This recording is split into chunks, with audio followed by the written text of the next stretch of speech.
Plus here as the Ravens get an extra day to celebrate their 38-6 victory over the Miami Dolphins with the New England Patriots coming up on Monday night. Big reminder, we will be joined on Wednesday night by Marshall Yanda. We'll be swabbing for the Bone Marrow Registry and for There Goes My Hero out at Greenmount Station. A lovely ride to Hampstead up in Carroll County on Wednesday night, 7:30. It'll be great to see Marshall and to be talking about the first place Baltimore Ravens. This guy knows what first place and last place feels like because he did this long enough to know about these Decembers. Longtime executive with the Minnesota Vikings, a quarter of a century there, moving along to the Tennessee Titans. Now works as a sports consultant, and you can read his work out at Sporting News as well. He is a great friend to the program and to WNST. We welcome Jeff Diamond back on. You can follow him out on Twitter at Jeff Diamond NFL. And Jeff, first off, happy December to you, and feels good to be in first place around here. Feels a lot different than that 4-game losing streak did. Yeah, definitely a huge win yesterday for the Ravens, and very impressive. I think it kind of, I don't want to say shocked because there are few shocks anymore in the NFL, but I would say definitely surprised the league and a lot of folks around the country in terms of their dominance over Miami that came in with a 6-game winning streak, and Joe Flacco having a fantastic game and just a dominant first half.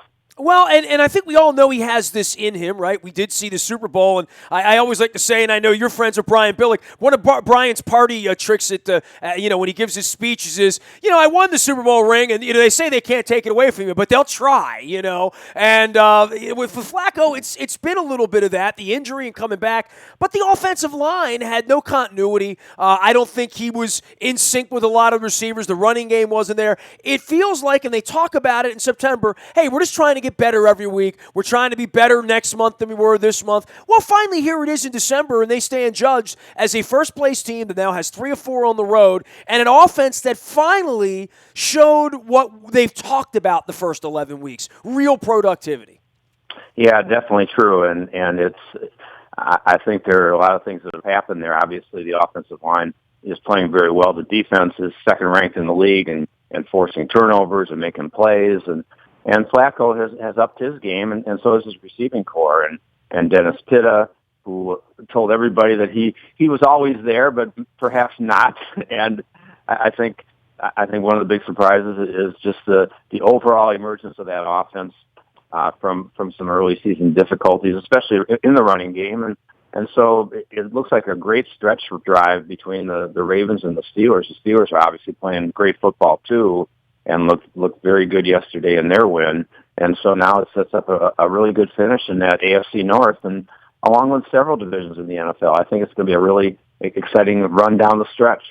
Jeff Diamond does sports radio and conversation in Nashville, where he had his last job, but his home base is up in Minnesota. You wrote a great piece at Sporting News last week about injuries piling up and how you can't really use it as an excuse, and you utilize the Vikings as part of that example. But here we go, right? The Ravens are going to New England. They don't have Rob Gronkowski. That's a difference maker. Earl Thomas breaks his leg on Sunday night on a freak-friendly fire play across the middle.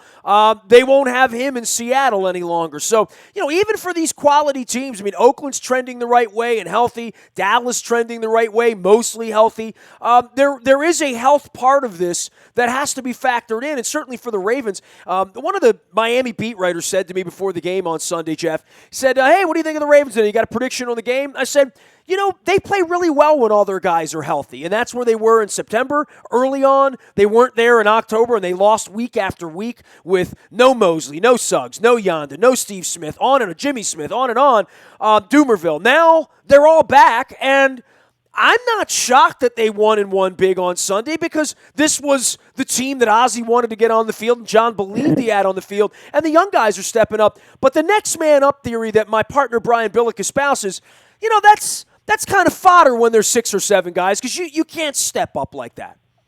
Yeah, I think you can't underestimate the importance of staying healthy in the NFL. Gronkowski is a huge loss. Earl Thomas, a huge loss. Those are all pro players. And the example I made with the Vikings, of course, they lost 60% of their offensive line and Adrian Peterson and Teddy Bridgewater in preseason, which Sam Bradford has played well in his absence, but still with very little running game and very little help on the offensive line.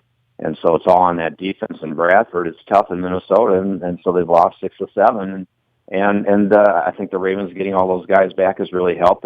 I feel bad for my friend Mark Trestman, very close friend of mine who I grew up with, and I think he just obviously was missing a lot of key pieces early in the season, and unfortunately was the scapegoat for what happened there. But that's sometimes those things happen in the NFL. Unfortunately, I don't think he got the best deal that he could have got out of what happened there, and so the Ravens now are looking like a force, especially with Flacco and that defense, and so one thing we know that they know how to play the Patriots. They played the Patriots pretty well over the years, so I think that shapes up as a great game next Monday night.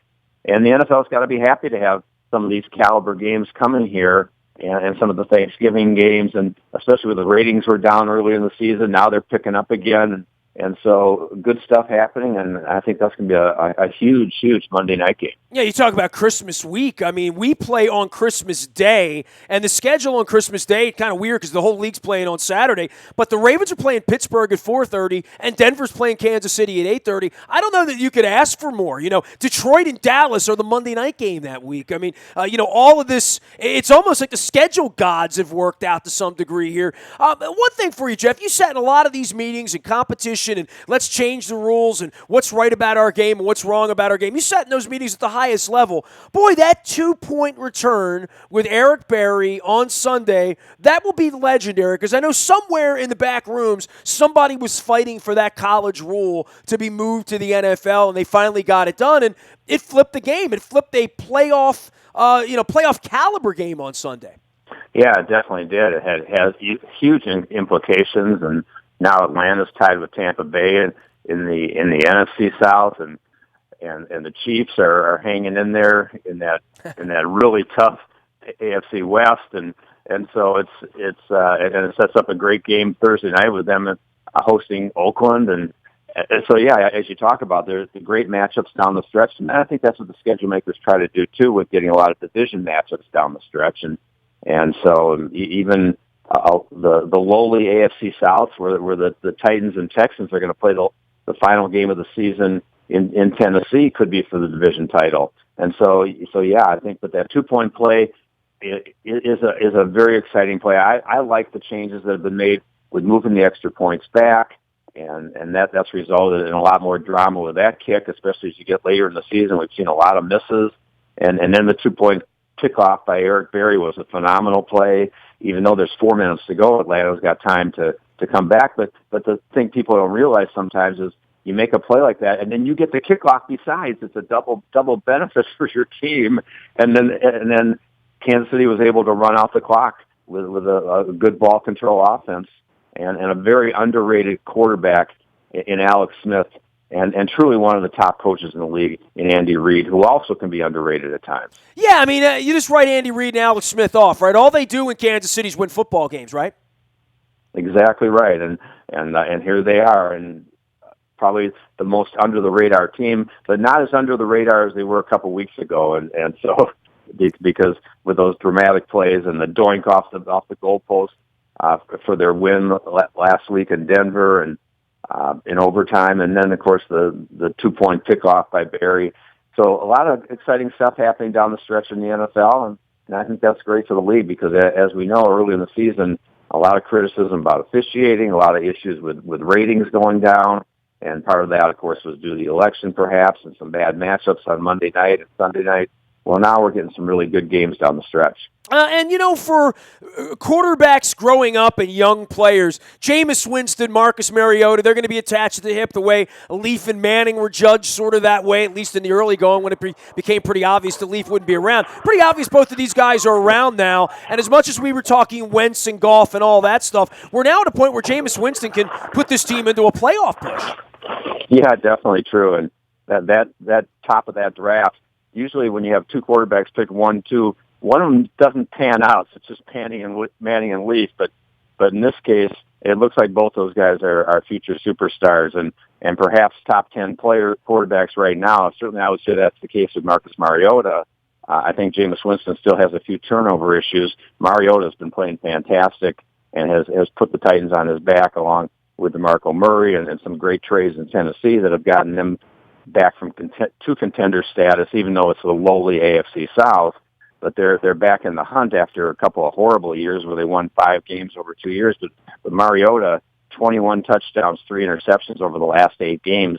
Fantastic. He was the offensive player of the month in the league. But he and Jameis Winston are definitely playing great football. And that's great for the NFL that these young quarterbacks are coming on like that to replace the Peyton Mannings of the world. And someday Tom Brady, but Tom Brady's still hanging in there, as the Ravens will see next Monday night.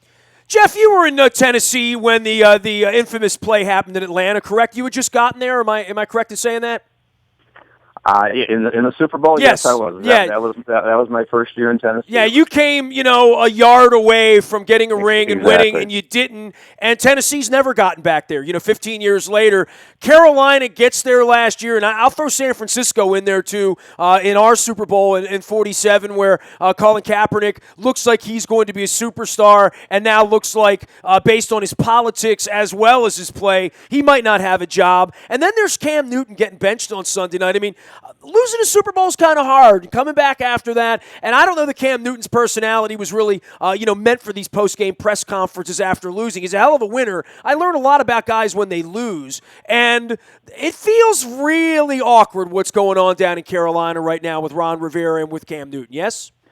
Yeah, it does, and it just shows there's a fine line in the NFL, and you look at what happened Sunday night to Carolina and what's happened really most of the season down there, and it's difficult to stay on top, and a lot of sometimes complacency sets in, sometimes injuries are a factor, and sometimes you just don't get the breaks and play as well. And last year they're 15-1, and now they're sitting at 4-8, and we've seen that with a lot of other teams. And what it tells you is you have to appreciate teams such as New England and Seattle to a certain extent, who are able to stay on top for so long, but especially the Patriots. And Bill Belichick never gets much love when they do the Coach of the Year voting, but he probably deserves it every year. It's because he cheats, though, Jeff. You know what I mean? There is a long perception, not just held by sports writers, but by people in your industry that think his locker room is bugged. And taking advantage of the officials. That's something we're going to be talking about all week, but there's a lack of respect for him for being such a respected guy, because I don't think people really feel like they've done it on the up and up in Foxborough. Yeah, and I think that there may have been a couple of things that have happened over the years, but just a few. But by and large, you're talking about a guy who is just a legend in the sport, and especially for those of us who worked in the sport and understand how smart he is and how intuitive and knowledgeable and creative and how hard he works and just his personnel aptitude as a coach. A lot of coaches think they can do it the personnel side, but can't. And he does an excellent job in that area too. Now, definitely he's benefited from having Tom Brady in his organization for the last 15 years, but also he's gotten Tom Brady a lot of talent to work with, even when they've turned over that receiving corps seemingly every year in the offensive line. So the Patriots are, to me, are just the model franchise, and just it's amazing to see them year after year where they are. And as I said, I'm really looking forward to seeing the Ravens battle them next Monday night. I think it's going to be an excellent football game. Can they win a championship without Gronkowski, Jeff? That's a heck of a question there for. You could say he might be their best player, and you will talk about Brady forever, and I know that. But Brady has to throw the ball somewhere in order to make it count, and that was the guy no one had an answer for. No one had a positive matchup with Rob Gronkowski. They sort of come back to earth a little bit without him, I believe. Yeah, they do to a certain extent. They're missing, obviously, a great player, but still they find a way. And you look at the Patriots, and they figure out a way to get it done week after week, and so on Sunday, a dominant win over the Rams. Or the Rams are not a great team, obviously, and so we'll see more when the Ravens, who are second-ranked defense in the league, match up with Brady and that offense. But they're definitely missing a huge weapon, their biggest weapon offensively. But that's one thing about Belichick and Josh McDaniels. They adjust. And Brady adjusts, and so whether it's a Deion Lewis or Martellus Bennett takes on a bigger role, and they just figure out a way to get it done. and then they still play good defense on top of it. So I would not count the Patriots out by any stretch, especially when you're looking at postseason games up in Foxborough where the weather can turn a little sour. Yeah, I'm hoping for warm and balmy and sunny. It can't be sunny. It's a night game. Right, exactly. It's going to be cold. As long as it's sunny at 3:30. Jeff Diamond joins us here from Nashville, Tennessee, where he does some sports radio. A former NFL Executive of the Year, of course, long time with the Vikings and then with the Tennessee Titans. You can follow his journey out on Twitter at Jeff Diamond NFL. Also writes a weekly column at Sporting News, my old employer. You go to sportingnews.com and read about that. Last thing for you as we get into the month here, and I like going bigger picture with this because I'll be at the owners' meetings in Scottsdale in March and talking about all this stuff. I've been out to Oakland. We swabbed 44 Raiders for the Bone Marrow Registry with Jack Del Rio, another guy I know you know well out there, and they're going gangbusters as well. But this offseason, much like last offseason where St. Louis, wound up being the market that got vacated and go out to L.A., my cousin was at the Chargers game on Sunday and, sort of shedding a tear that, hey, I only might have another game or two left to go to ever in San Diego for the Chargers. We're back there and lost on the balloting. Now you got the Raiders in this huge year where there's a swell of support for them, and there's Vegas waving $750 million around. These are some issues in the next couple of weeks that this is an ongoing issue for the NFL, the business of the NFL, where it sort of intersects with the play, and you see fans holding signs, "Don't take our team." Jeff, I'm in Baltimore. I'm really familiar with the comings and the goings both ways. I'm old enough to know all about that. Yeah, it's sad to a great extent when you think about teams and franchises and just iconic franchises such as the Oakland Raiders and just the difficulties that they've had over the years getting anything done stadium-wise in Oakland. And so all of a sudden you've got Las Vegas waving lots of money and a beautiful new facility for them and L.A. wooing the Chargers. And so it's tough for these franchises and for these fans who have invested a lot of blood, sweat, and tears in their teams, and their teams have been down for several years, especially in the case of the Raiders. And now here they have a fantastic season, and they could be on the move. And so that there is a sadness to that has to occur. But then you have to put it back on the officials in Oakland that they had opportunities for the last 10 years to get something done stadium-wise. And whether it was whatever issues they had in the city or state of California or whatever, it's just hard to get stadiums built unless you got the money that Stan Kroenke's got to do it himself in L.A. So it's just tough, and I feel for those fans in Oakland, definitely, especially with the success that they're having this year. But I am very happy for my friend Jack Del Rio, a really good guy who I worked with in Minnesota when he was our middle linebacker of the Vikings, and having great success out there with the Raiders this year. I always say to Jack, "You were a beast in Minnesota," and he was. Yes. They're pretty good, man. I mean, I watched that act on Sunday. They beat us up pretty good back earlier in the year. They're real, and Khalil Mack just incredible. Carr's been gutsy. Both of his hands sort of mangled up a little bit. I know at some point we're going to have to get on a plane and go out there and play if the Ravens continue to win. That's not going to be an easy place to go and win in January.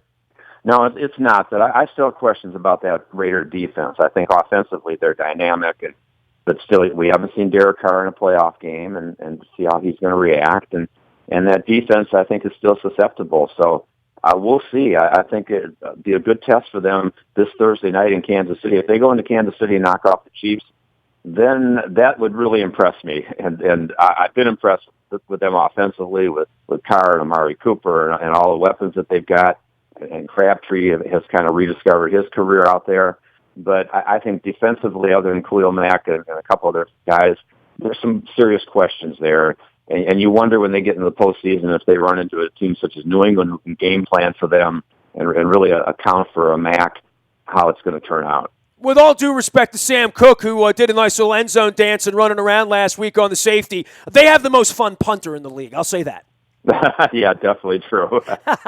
Hey, Jeff, always great to visit with you. Thanks for making some time. A pleasure to have you on. We'll be following your work out at Sporting News as well as out on Twitter at Jeff Diamond NFL. Always a pleasure, my friend. Hey, thanks so much, Nestor. You take care. You got it. Jeff Diamond, former NFL Executive of the Year and former president of the Titans, as well as the Minnesota Vikings down there in Nashville in semi-retirement. But don't let that fool you. He's watching a lot of football, doing plenty of consulting as well. You can consult with me by emailing me nasty at WNST.net. I'm on Twitter, Facebook, LinkedIn, Snapchat, Instagram. We have spirited debate from time to time there as well. Everything we do is streamed live on our Facebook Live as well as our YouTube WNSTV channel. Anything you miss is in the Buy a Toyota Audio Vault 24 hours a day. Downloadable, podcastable, listen when you want, where you want, how you want. It is the Buy a Toyota Audio Vault. Our morning newspaper ships to your email inbox at 7 a.m. each and every morning. That is powered up by Planet Fitness and PlanetFitness.com.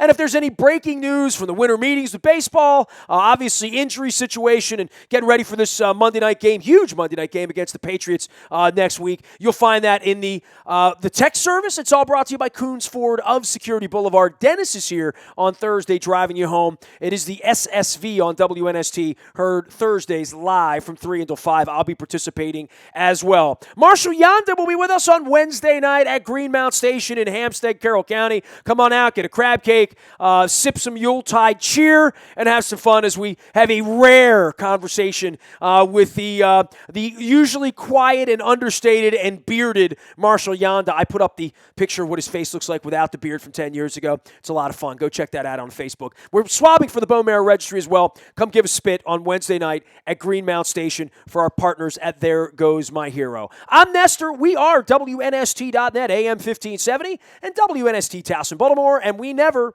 stop talking Baltimore sports.